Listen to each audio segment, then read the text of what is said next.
on my way with my sister to do Brad Goreski's podcast. Let's do this. Hello. How are you? Hi, honey. Nice to see Good you. to see you. Love your sweater. Thanks. Well, welcome to my podcast. I'm so happy you are both here. This is our first ever podcast together. Really? Yes. People wanted us to do a podcast. I'm sure. Well, people wanted you to do the Simple Life together. They did. And you said no. I said no. I was too shy. Really? Yes. I knew they had such a huge hit on their hands. Right. And that the day after that show aired, that my life would completely change. And I wouldn't be able to go out and get coffee and get on with my day without a lot of attention. Right. So I sort of went the behind the scenes design route, and we all know what happened with this one. Paris, how did you feel when Nicky said she didn't want to do the show? I was upset because, of course, I would love to do it with my sister. She's my family. She's my best friend. But when she said no, I immediately thought of Nicole Richie because I've known her since I'm 2 years old. She's one of the funniest people in the world. So I think everything worked out perfectly. Yeah, it usually does. I call those happy accidents, right? Yeah. And I don't think Nicky would have made it out there. You would have hated it, just like living in Arkansas, like in the middle of nowhere. There's no shopping. It's totally boring. But yeah, Nicole and I had the best time doing it. It was just so much fun. And how were you two in contact while you were filming the show? Yes. Yes. Because when you did The Simple Life, reality TV was real. Right. And they were strict with you. They took away the phones. They took away everything. We had no phones, anything, so sometimes they would let us use the house phone. So I would call my sister, my mom, and just be like, I'm so bored. I'm gonna come home. I hate it here. This is the worst. So I was complaining a lot, calling them, just like I want to go home to LA, just having FOMO, missing out on everything. Like literally everything, because there was so much happening back then. Yeah. Like starting off back in like the early 2000s, I feel like everything's come back around again where people are looking to the two of you for fashion inspiration now, and those looks are like... I feel like history always repeats itself, Right. and fashion is no exception. True. I mean, it's so I agree. cute seeing all these girls in the Fendi logoed beanies, the Dior saddlebags, the Von Dutch. It's, all of these things we used to wear. The OGs. The major OGs. And back don't when there was- forget, Brad, when Which we part? Oh, were the on, stylist? when we came onto the scene, there was no publicist, there was no agent, there was no manager, there was no glam team, there was no stylist. We just got on with it. And I feel like today it's so different because it's just so manufactured. Yeah, agreed. Everything's hashtag sponsored, ad. It's not natural. Right. Did you feel like back in the day when you guys were putting your looks together and like shopping, were you, because you both have very individual styles. You're very like, you're very ladylike today. Thank you. You're Paris lady today. Yes. But you're, the hi Diamond Baby. Hello, sweetie. Yes, I have 2 Chihuahuas at home, but they're not as small as you. Your style was obviously like very, clubby, super like, there's the mesh dress with that I think everybody has copied now, the crystal mesh dress. And Oh my God. That dress is so good. That dress is so good. I wore it for Halloween 2 years ago. I was Paris on her 21st birthday, and I had the 21 rhinestone tiara and the whole look. Much fun. When all of that was happening, did you guys feel like, it was also the beginning of paparazzi, the paparazzi culture too, and I feel like you both figured out the way to actually use that and make it almost theater. Because when I was watching it, I was in college at the time, but when I was watching it and like looking at you guys in Us Weekly, it felt like we were watching also the greatest show on earth. Did you guys feel like you were putting on a show at all, or were you just being your whole... Because it was everything. It wasn't planned out. We were just having fun. With our friends and having fun. We love to shop. We love to dress up. We love to have fun, dance, go out, have a good time. And it was before we had real responsibilities. It's true. Businesses, children, etc.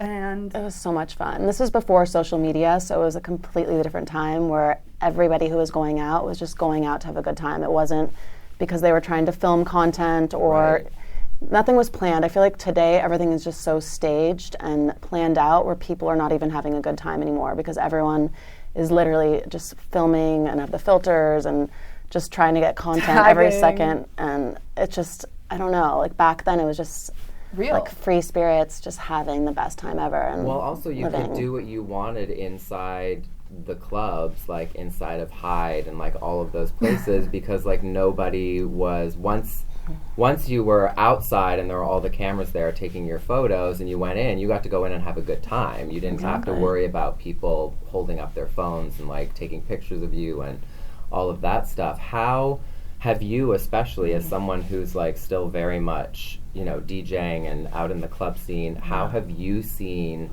that change? Is everything good? We're good, right? Diamond is chilling. Okay, good. She's slimming. How have you seen that change? I think just nightlife in general has completely changed in every single way. Just people are still having fun, but they're more just looking at their phone and trying to get the best shot. And everyone just has a phone out every second, which I don't mind. I'm used to it. And it's great because at the end of the night, I go home and I look at all, you know, the tagged videos on Instagram and Snapchat. So I like it to gather all the content that people are filming of me. But it does, you know, just take away from the fun of it all because it's just not how it used to be. It's just, even the people who go out now, I feel like most people who are in this industry like house parties. I built a nightclub at my house called Club Paris. So I have these incredible parties where everyone has a great time, and sometimes I'll even have, so the security will take the phones away at the door, people sign NDAs.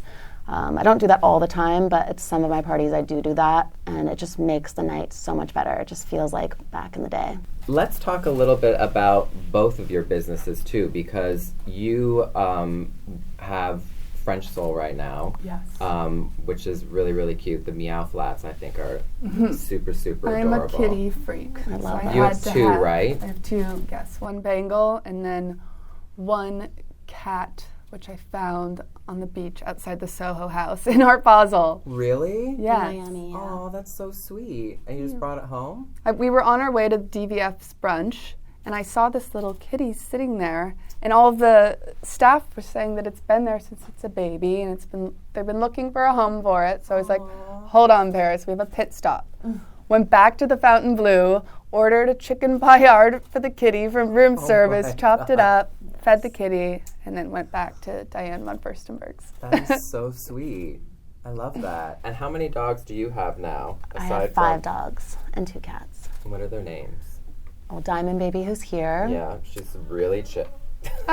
She's like me. She's so cute. And then Prince Hilton, Prince Baby Bear, Princess Paris Jr., and Harajuku Bitch. I named her Harajuku because I got her in Tokyo, and this was when Gwen Stefani's album came out with the song Harajuku Girls. Oh my god. So I was like, Harajuku Bitch is like a cool name. Yeah, it's a really good name. Do you two, what kind of advice do you give to each other? Like, do you ever see things going on with Paris and you like call her and you're like, Paris, Yes. you need to dial it down, chill out a little bit. Like, are you that kind of sister, Yes, or do you just I kind think of I nag her and annoy her a lot. I think that you're just very protective of me because you've seen just so many people just try to use me, and Seen it all, Brad. yeah, she's seen a lot, and Nicky's the only one who will tell me how it is, and I have so many yes people around me who always Kiss asses.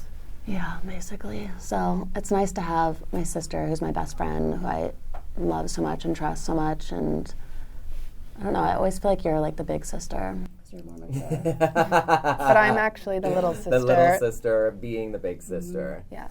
How have you guys both managed to be, because I've met you many times, Yeah. and you're both always so nice. So how have you managed to kind of navigate through, being followed by paparazzi to having millions of people follow you on Instagram, like all over the world, and have so many opinions about you? How have you maintained being like nice people? I think that having a supportive family And a close bond is so important. We're all so close. Even our cousins are like our sisters. And I think when you see, which we've seen in our day, some of the Hollywood wild childs, you can see that the family dynamic is not there. And I think it's our family that has kept us close, together, grounded. Family is everything. As cliche as it sounds, it is. It's true. My mom also gave me advice the night before The Simple Life aired. She said, tomorrow when this airs on Fox, your life is going to change forever, and just remain the same sweet, down-to-earth girl you are, and never let this get to your head. And that's advice that I always kept true to my heart, and I've never changed no matter with everything that's happened. I always just remembered who I was and stayed the same. We have all the same friends since we're children. That's a big thing. I think that says a lot. I was watching some interviews with you two, and I heard that you might be working on something together soon. Yes, something very exciting. When's it going to come out? Is there any info you can tell? It's not signed per se, but it's getting We're close. in the process right now, but it's something that's really iconic, exciting, huge. Because we haven't worked together professionally in forever. That's so awesome. So it's fun to come back together and... Yeah, we started our brand off as the Hilton sisters. Yep. Like when we were teenagers. What was the bag brand you guys used Samantha Tabasco. Yes, that's it. That's how I got into design, actually. Paris and I were the face of this new handbag company in Tokyo. Yeah, I remember. And they realized that I was taking design classes. So they said, do you want to design a collection, and we'll test it out in a few of our stores. And it did really well, and it went on to a 5-year deal. Is your film out yet?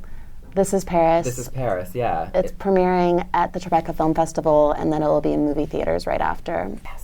I'm so excited. Yes, I'm so excited for this film. And thank you for joining us today, Yes, Paris. so much fun. This is my first podcast. I've never done one in my life. It's so chill. Oh my God, yeah, we're just like hanging out. It's fun. This was so fun for me. I got Diamond Baby the whole time. Yep. I got to talk with both of you. Thank you so much for stopping Thank by. you. And I cannot wait to see Life is Paris. This is Paris. This is Paris. I can't wait to see This is Paris. Thank you. It's really good. Thank you. I'm excited about it.